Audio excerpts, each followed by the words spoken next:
en la Zona Cero. Monográfico Zona Cero, y hoy uno de esos monográficos que nos van a servir para descubrir a un personaje del que muy poca gente habrá oído hablar y sobre el que mucha gente a partir de mañana va a empezar a googlear, es decir, va a introducir en Google el nombre para intentar averiguar más cosas, y será gracias a nuestros habituales Carlos Canales y Jesús Callejo. Muy buenas. Hola, me gusta el verbo googlear. Está bien. ¿Qué tal, Bruno? Bueno, ya pasó cuando hablamos de Jerónimo de Allanz. Creo que Sí. al día siguiente hubo una cantidad de visitas para buscar a ver quién era este individuo, ¿no? Este gran inventor, este gran Así genio. que, antes de acabar, vamos a deletrearlo porque este nombre es más complicado todavía. Es Pero que bueno, este es italiano. Claro, Ettore. Ettore Majorana. Ettore Majorana. Que no dirá nada a nadie, esperemos. Bueno, a los que sean físicos, a los que hayan estudiado esta materia, sí que les tiene que sonar, porque fue uno de los discípulos aventajados de Enrico Fermi. Pero ¿por qué lo traemos a colación? No tanto por sus aportaciones a nivel científico, que las hizo, sino porque cuando tiene 32 años le da un yuyu y a partir de ahí quiere cambiar su vida hasta el punto de que desaparece del mundanal ruido. Estamos hablando de una carrera de lo más prometedora que tenía este hombre, este físico, pero una noche de 25 de marzo de 1938, ya digo, él contaba 32 años en aquel momento, toma en Nápoles el barco Correo Nocturno que va hacia Palermo, hacia Sicilia, y no se vuelve a saber más de él. Es verdad que antes escribe unas cartas. Claro, vamos a intentar marcar un antes y un después. Eso es. ¿Qué sabemos de Ettore hasta los 32 años? De su vida, de su obra, de sus milagros y los hubo. Que tenía una vida muy interesante. Él había nacido el 5 de agosto de 1906 en Catania, en Sicilia, y a los 4 años pues resolvía, además, para los que nos siguen, podría ser protagonista de algún tipo de los programas que hacemos sobre personas especiales con cualidades especiales, dado que a los 4 años resolvía complejos problemas matemáticos a una velocidad increíble. Le educaron en casa porque era un niño muy especial y se conocían sus habilidades, y finalmente se le envió a una escuela hiperespecializada de los jesuitas en Roma. Allí no completó la educación secundaria, sino que pasó a un instituto normal, y a los 17 años, antes de la edad normal, ya había terminado. En 1923 ingresó en la Escuela de Ingeniería de la Universidad de Roma, y entre los alumnos que estudiaban con él pues estaba uno de sus hermanos, su hermano mayor, y algunos amigos que tuvieron cierta influencia en su vida, porque en 1928, dado que era un chico de gran valía, le transfirieron al Instituto de Física Teórica, que en aquel entonces dirigía ni más ni menos que Enrico Fermi, que ya estaba reconocido como uno de los grandes físicos del mundo en aquella época. Es verdad que la producción científica escrita de Majorana no es muy alta, porque publicó solamente 9 trabajos entre 1928 y 1937. Bueno, tenía 32 años cuando sí, era joven, pero vamos, que no se puede tampoco desdeñar. Pero que realmente no es esto lo que realmente llama la atención de su vida, como luego veremos. El caso es que se le consideraba una persona con una mente muy despierta, un gran perfeccionista, y además se le consideraba uno de los más prometedores físicos que había en aquel entonces en Italia, no solo por su relación con Fermi, sino por su buena disposición y por la capacidad que se le veía de trabajo y de esfuerzo. Era un tipo muy perfeccionista y muy bien considerado por parte de sus colegas físicos y matemáticos.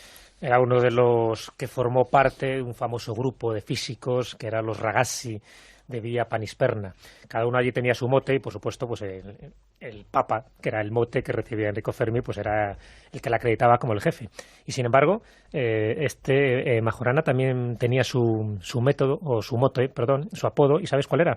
Era el Gran Inquisidor, porque era una especie de mosca cojonera, con perdón, porque no hacía más que criticar a sus compañeros, porque la verdad que era una mente privilegiada, ¿no? Y entonces ponía siempre pegos, una serie de cortapisas a las investigaciones que se hacían en aquel momento, sencillamente porque siempre estaba un poco por delante, casi estaba un cuarto de hora por delante de todos sus compañeros, y de hecho que le llamaran ese gran inquisidor, porque cada vez que revisaba alguno de esos estudios científicos siempre encontraba alguna pega, ¿no? Algún pero. Bueno, pues este hombre, así es como se inicia, así es como surge. De hecho, en 1933 sale de Italia becado por el Consejo Nacional de Investigaciones, se va a Leipzig, a Alemania. Allí conoce a Werner Heisenberg Y bueno, luego pues tiene correspondencia con los mejores sabios de aquel momento. Todo el mundo reconoce que estábamos ante una persona genial, prometedora, con un futuro de lo más envidiable. El propio Enrico Fermi dijo algo de él muy revelador, porque fíjate que estamos hablando de Enrico Fermi, que por entonces era una de las mentes más brillantes que había no solo en Europa, sino en todo el mundo. Bueno, pues él comentó, luego ya a toro pasado, cuando ya ahora comentaremos un poco cómo ocurre la desaparición, cuando habla de Ettore Majorana, dice, hay muchas categorías de científicos, gente de segunda o de tercera fila, gente que hacen algo bueno, pero no van más allá. Dice, hay también científicos de primera fila, quienes hacen grandiosos descubrimientos fundamentales para el desarrollo de la ciencia. Pero después están los genios, como Galileo, como Newton. Bueno, Ettore Majorana era uno de ellos. Esto lo dijo Enrico Fermi. Así que yo creo que eso nos da una pista de qué personaje era en aquel momento, hasta que en 1938 desaparece de la vida pública. Un pequeño matiz. Jesús ha citado una fecha importante, el otoño de 1933, cuando él marcha a Alemania, a Leipzig, a estudiar. Es importante porque es la primera de sus crisis. Se sabe perfectamente porque se conoce por sus escritos y por la gente que le conocía, que en aquella época hizo una especie de estricta dieta, se convirtió en una persona muy introvertida y profundamente hosca, que se aisló del mundo hasta el extremo que dejó de publicar, no volvió a publicar nada hasta 1937. Esta pequeño aislamiento ha sido luego considerado por algunos como un indicio de que realmente Ettore Majorana tenía unos problemas que luego le condujeron al suicidio. Pero como luego veremos, no fue ni más ni menos que lo que piensan otros muchos de él, que fue su descubrimiento de ciertas cuestiones de la física teórica de la época que a él le perturbaron profundamente. Acabamos de decir, conoció a Werner Heisenberg, uno de los grandes físicos alemanes, que, como hemos dedicado ya mucho espacio en la tertulia de las 4C y en algún monográfico, tuvo luego un papel importantísimo en los trabajos del Instituto Kaiser Wilhelm en Alemania durante la Guerra Mundial para, nunca se sabía muy bien, él y su relación con Bohr, para el posible desarrollo de una bomba atómica en Alemania. Atención, porque para algunos de los estudiosos de Majorana y de su vida, esta posibilidad del átomo, que para otros muchos era imposible de imaginar en 1937, es lo que le hizo tomar la drástica decisión de escaparse del mundo. ¿Cuándo se sabe que este hombre, bueno, pues ha desaparecido, ha muerto, su cadáver, si es que existe? Es de esperarse que aunque, bueno, entonces no muriera, pues sí, ya habría fallecido, pero ¿cuándo deja de saberse de él? ¿Es del día a la noche, de la noche al día? Pues es esa noche que comentábamos, del día de la noche y nunca mejor dicho, porque es la noche del 25 de marzo de 1938. Ahí es cuando, ya digo, él coge ese barco en dirección a su tierra, a Palermo, y escribe 2 cartas, con lo cual son las 2 últimas pistas. Hay alguna más, ¿no?, que ahora comentaremos, pero son 2 cartas. Una de ellas, la primera, se queda en su habitación del Hotel Bologna y está dirigida a su familia. En ella hace una particular petición y que dice, en concreto, dice, solo tengo un deseo, dice textualmente la carta, no vistan de negro por mí. En caso de que deseen o deban seguir las costumbres sociales, usen otra señal de luto, pero no más de 3 días. Luego de eso, solo deberé quedar en su recuerdo. Es decir, estaba indicando prácticamente con esta carta de despedida que él se iba a suicidar. Eso ya digo que queda en la habitación de su hotel en Nápoles. O que iba a desaparecer Claro. voluntariamente y se le iba a dar por muerto. Exacto. Esa es la primera carta. Otra forma de vida. Claro, en vamos. principio indica un poco esta carta, por lo que estamos diciendo, de que sí se quiere suicidar, porque cuando está diciendo no guardéis más de 3 días de luto por mí, en fin, algo pesimista estaba en esta misiva. Pero la otra carta, esa no queda en el hotel, sino que sí realmente la envía, y es enviada por correo, sí que parece confirmar que Majorana había decidido dar fin a su vida. Es decir, que si esta ya nos está poniendo un poco sobre la pista de que quiere suicidarse, la segunda parece que todavía es más evidente. O sea, la dirige Antonio Carelli, que es el director del Instituto de Física de la Universidad de Nápoles, y dice, entre otras cosas, he tomado una decisión inevitable. Dice también, no hay en ella egoísmo, dice, pero sé que mi inesperada desaparición será un inconveniente para usted y los estudiantes. Le pido que me perdone, más que nada por haber puesto toda su confianza en mí, toda su sincera amistad y generosidad que me mostró. Da la sensación de que es una carta de despedida. Así que, si juntas las 2 cosas, pues dices, este hombre se va a retirar del mundo, no sabemos cómo lo va a hacer. Pero fíjate, hay otro dato curioso. Majorana envía un telegrama desde Palermo, una vez que ya está en Palermo, en el que solicita, porque se lo envía otra vez a Carelli, y le solicita que pase por alto la carta de Nápoles. Se arrepiente automáticamente de haberle mandado aquella carta por correo. Así que le manda un telegrama inmediatamente para decirle, cuidado, de lo dicho nada. Y dice textualmente, querido Carelli, el mar me rechazó sin remedio. Regresaré mañana al Hotel Boloña, es decir, al hotel del que había partido, ¿no? Pero me propuse dejar la enseñanza. Estaría a su disposición para darle más detalles. El problema es que nunca los dio. Exactamente.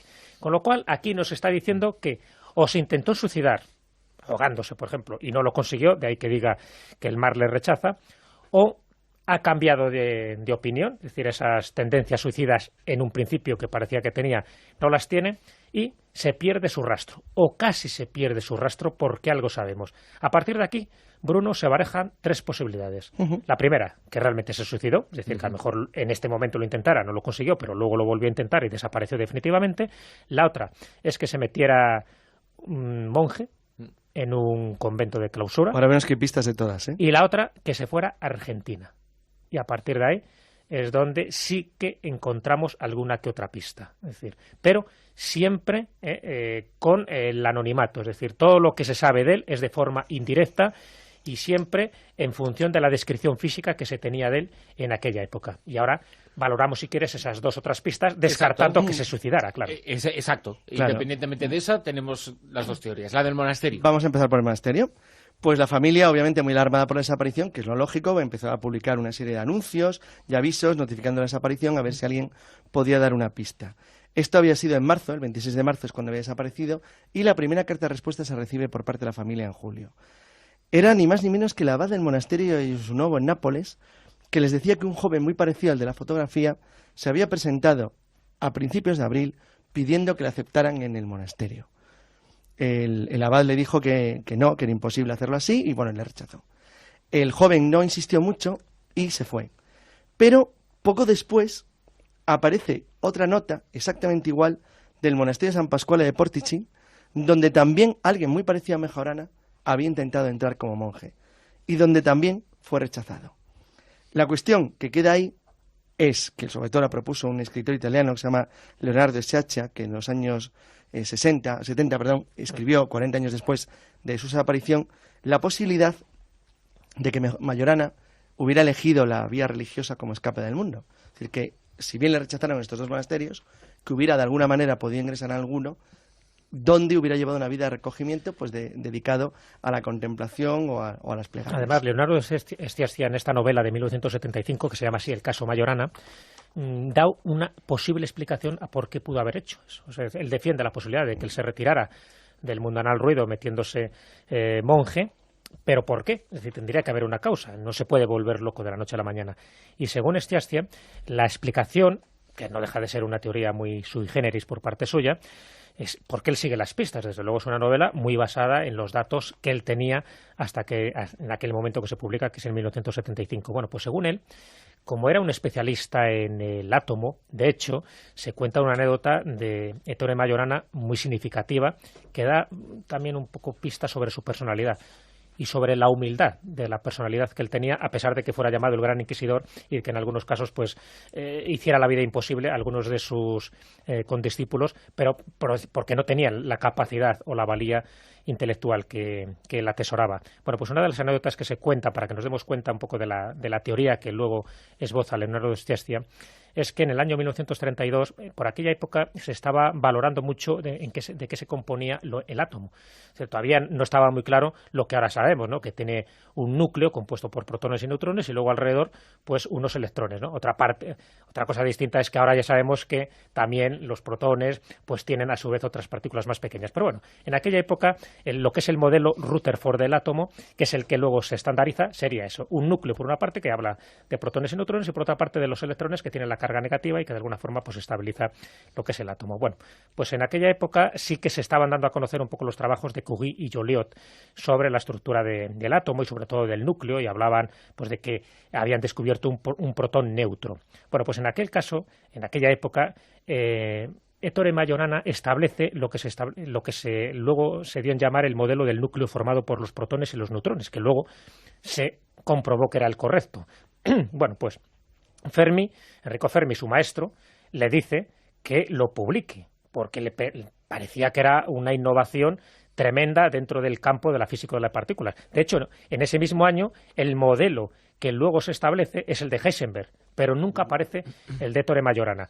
Majorana rehúsa, dice que no, entonces pide la autorización Enrico Fermi para exponer sus resultados, pero Majorana dice, de acuerdo, pon los resultados de cómo sería la estructura del núcleo, pero no pongas mi nombre. Siempre di que estas ideas han sido atribuidas a un anciano profesor de ingeniería que es el que iba a asistir al Congreso. O sea, que él se quita del medio y se lo quiere atribuir a un anciano que no tenía nada que ver con este asunto y con este descubrimiento, pero sí que nos da idea un poco de que Majorana sabía muchísimo más en aquella época de lo que se publica y de lo que se divulga, y por lo tanto, y aquí entro y entronco con la teoría de Leonardo Sciascia, esa sabiduría y ese conocimiento que tenía era del posible uso que se podría dar al átomo. Es decir, está claro que estamos hablando de la fuerza destructiva de la energía atómica. Estamos en una época en la cual pues se estaba empezando a gestar todo eso. Claro, todavía, en fin, ahí ya se estaba un poco hablando del proyecto Manhattan, estamos hablando, ya digo, del año 1938, que es cuando él desaparece, es decir, estamos hablando de una época en la que él sí podía tener información privilegiada y que, según Leonardo Sciascia, precisamente al dar a conocer un poco toda la fuerza destructiva que tenía la energía atómica, no quiso tomar parte en el desarrollo del armamento atómico, que en ese caso lo hubiera utilizado el régimen fascista de Mussolini, y entonces para él no ser un títere de ese gobierno y que le hubieran utilizado la información que él tenía para el desarrollo de una hipotética bomba atómica para Mussolini, coge y se larga de allí. Esa es la teoría un poco elaborada de Hay dos pistas de su posible marcha a Argentina, ¿eh? O sea, lo que acaba de decir Jesús se sostiene con dos pruebas, bueno, relativas pero bastante sólidas. La primera es de un físico chileno que se llama Carlos Rivera. Carlos Rivera vivió en los años 50 en Buenos Aires durante un tiempo, y una vez, en una de las casas en la que se alojaba, pues le llamó la atención que la señora, la dueña de la casa, tenía el nombre Majorana entre sus papeles. Y le dijo que su hijo conocía a una persona que se apellidaba así, que era italiano, pero que no tiene nada que ver con la física. Cuando él le preguntó si era físico, dijo que no, que era un ingeniero italiano. Y como Rivera se tuvo que ir de Buenos Aires, no pudo seguir la pista. Pero una década después, en 1960, cuando desayunaba también en Buenos Aires, comía en un restaurante, pues le dijeron que, bueno, estaba haciendo el físico chileno una formulita en una servilleta, algo muy clásico de los físicos o matemáticos. El caso es que se le acercó el dueño del restaurante y dijo: anda, qué curioso, ¿sí que usted a eso? Dijo, pues sí, pues por aquí pasaba hace tiempo una persona que se llamaba Ettore Majorana, que hacía lo mismo que usted en las servilletas. Qué curioso. Y dice, y al parecer, antes de la guerra, era muy conocido en Italia.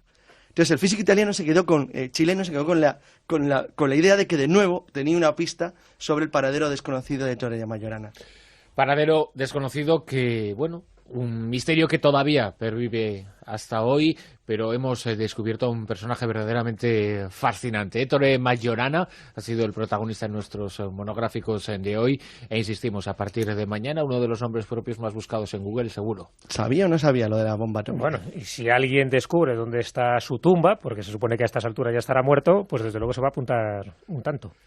Y si lo que lo hizo para evitar que una persona como Mussolini tuviera una bomba atómica, desde aquí le damos las gracias. Pues fíjate, chapó, porque eso indicaría que Leonardo Sciascia estaba en la pista correcta.